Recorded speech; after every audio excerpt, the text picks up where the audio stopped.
Hello, what up mga kabakyard? Good morning sa lahat. Nandito tayo ngayon mga kabakyard sa ating backyard na manukan. Yan ang ating broodcock. Ayan o.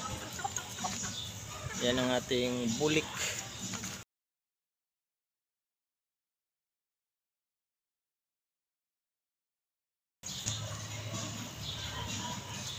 Tapos dito tayo sa ating whitey. Ayan.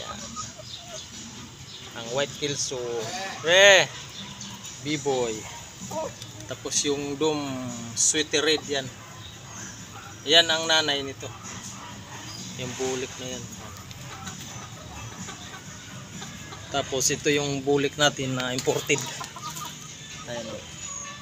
Imported yan. Tapos dito tayo sa isang super sweeter natin na Bibo Enriquez. Ayan. Tago siya. Yan ang ating broodcock na dom sweeter tappy. Ayan.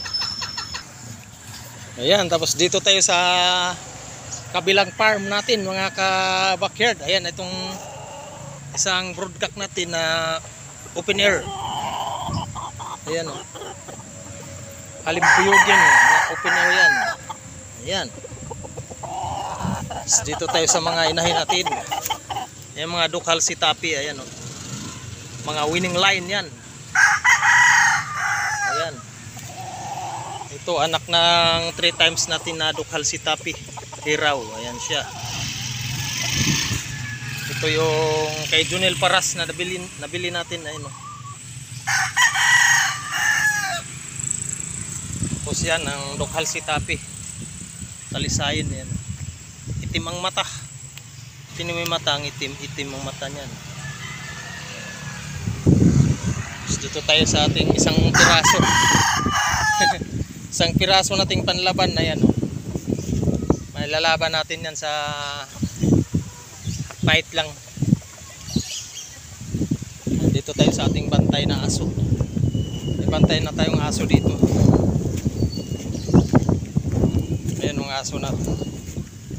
Awaw! Nandito tayo sa ating munting manukan mga kabakyard. Yan ang ating hilig. Talagang tuloy-tuloy pa rin. Ayan.